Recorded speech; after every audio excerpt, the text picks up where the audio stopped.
പ്രിയമുള്ള സുഹൃത്തുക്കളെ, എല്ലാവർക്കും നമസ്കാരം. ഇൻഫോ മീഡിയ വ്ളോഗിൻ്റെ പുതിയൊരു വീഡിയോയിലേക്ക് ഏവർക്കും സ്വാഗതം. വളരെ പ്രധാനപ്പെട്ട അറിയിപ്പാണ്. അടുത്ത മാസം, അതായത് ഏപ്രിൽ കഴിഞ്ഞു, ഏപ്രിൽ ഇപ്പോൾ നടന്നുകൊണ്ടിരിക്കുന്നു. പക്ഷേ ഏപ്രിൽ മാസം കഴിഞ്ഞ് മെയ് മാസം എത്തുമ്പോൾ നമുക്ക് 3000 രൂപയൊക്കെ ആയിരിക്കും ക്ഷേമ പെൻഷൻ ലഭിക്കുക. അപ്പോൾ ഇതുമായി ബന്ധപ്പെട്ടുള്ള വളരെ പ്രധാനപ്പെട്ട അറിയിപ്പുകളാണ് ഇന്നത്തെ വീഡിയോയിലൂടെ ഷെയർ ചെയ്ത് തരുന്നത്. എല്ലാവരും വീഡിയോ പൂർണ്ണമായും കാണുക, വീഡിയോ ലൈക്ക് ചെയ്യുക, ഷെയർ ചെയ്യുക. മാത്രമല്ല വീഡിയോ മറ്റുള്ള ആളുകളിലേക്ക് എത്തിക്കുക. ക്ഷേമ പെൻഷൻ വാങ്ങുന്ന ആളുകളൊക്കെ ഉണ്ടെങ്കിൽ തീർച്ചയായിട്ടും ഈ കാര്യങ്ങൾ നിങ്ങളൊന്ന് അറിയിക്കുവാൻ, നിങ്ങളുടെ വീട്ടിലുള്ള ക്ഷേമ പെൻഷൻ വാങ്ങുന്ന ആളുകളെ അറിയിക്കുവാൻ പ്രത്യേകം ശ്രദ്ധിക്കുക. അപ്പോൾ എല്ലാവരും വീഡിയോ പൂർണ്ണമായും തന്നെ കാണുക. നമുക്ക് വിശദമായിട്ടുള്ള അറിയിപ്പിലേക്ക് നോക്കാം. നമ്മുടെ സംസ്ഥാനത്ത് സാമൂഹ്യ സുരക്ഷാ ക്ഷേമ പെൻഷൻ എന്ന് പറയുന്നത് ഒരു അവകാശം പോലെ തന്നെയാണ്. സർക്കാർ നൽകുന്ന ആനുകൂല്യമാണെങ്കിൽ പോലും ഇത് ഒരു അവകാശം തന്നെയാണ്. ഇപ്പോൾ 2000 രൂപ വരെയാണ് ക്ഷേമ പെൻഷൻ തുക ലഭിച്ചിരിക്കുന്നത്. 2000 രൂപയിലേക്ക് ക്ഷേമ പെൻഷൻ തുക വർദ്ധിപ്പിച്ച് എത്തിച്ചിട്ടുണ്ട്. നിയമസഭാ തെരഞ്ഞെടുപ്പൊക്കെ വന്ന സമയത്ത്, ഇപ്പോൾ നിയമസഭാ തെരഞ്ഞെടുപ്പിൻ്റെ പ്രകടനങ്ങളൊക്കെ നടക്കുകയാണ്. നിയമസഭാ തെരഞ്ഞെടുപ്പിൽ വമ്പൻ വാഗ്ദാനങ്ങളാണ് എല്ലാവരും തന്നെ ഇപ്പോൾ പ്രഖ്യാപിച്ചിരിക്കുന്നത്. ഏറ്റവും പ്രധാനപ്പെട്ടും UDFൻ്റെയും LDFൻ്റെയും ഒക്കെ പ്രകടന പത്രികകളൊക്കെ പുറത്തു വന്നിരിക്കുകയാണ്. ഒരേ സമയം പുറത്തിറങ്ങിയിരിക്കുകയാണ്. LDF പ്രകടന പത്രികയിൽ മുഖ്യമന്ത്രി പിണറായി വിജയൻ തന്നെയാണ് കോഴിക്കോട്ട് പ്രകാശനം ചെയ്തത്.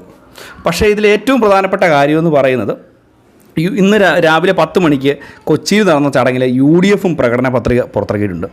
ഇതിൽ ഏറ്റവും പ്രധാനപ്പെട്ട ഒന്നാമത്തെ കാര്യമായിട്ട് ചൂണ്ടിക്കാട്ടുന്നത്, എല്ലാ തരത്തിലുള്ള ക്ഷേമ പെൻഷനുകളും 3000 രൂപയായി ഉയർത്തുമെന്നും 2026-27 സംസ്ഥാനത്തെ ആർട്സ് ആൻഡ് സയൻസ് കോളേജിലെ വിദ്യാർത്ഥികൾക്ക് ബിരുദ വിദ്യാഭ്യാസം സൗജന്യമായി നൽകുമെന്നും ഇപ്പോൾ അറിയിച്ചിട്ടുണ്ട്.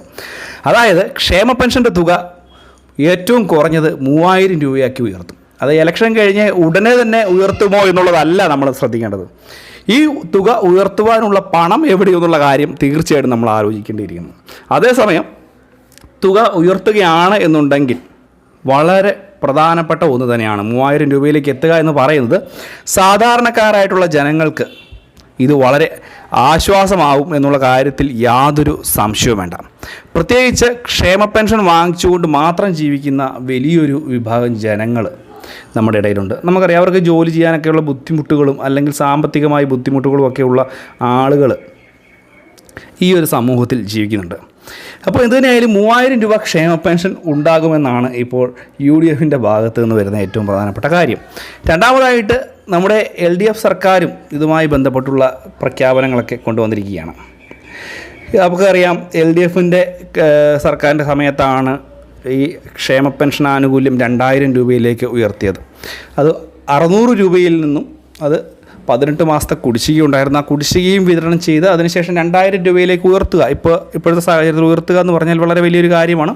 പക്ഷേ ഇടയ്ക്ക് അവർക്കും ഇതിൽ വീഴ്ചകൾ പറ്റിയിട്ടുണ്ട്.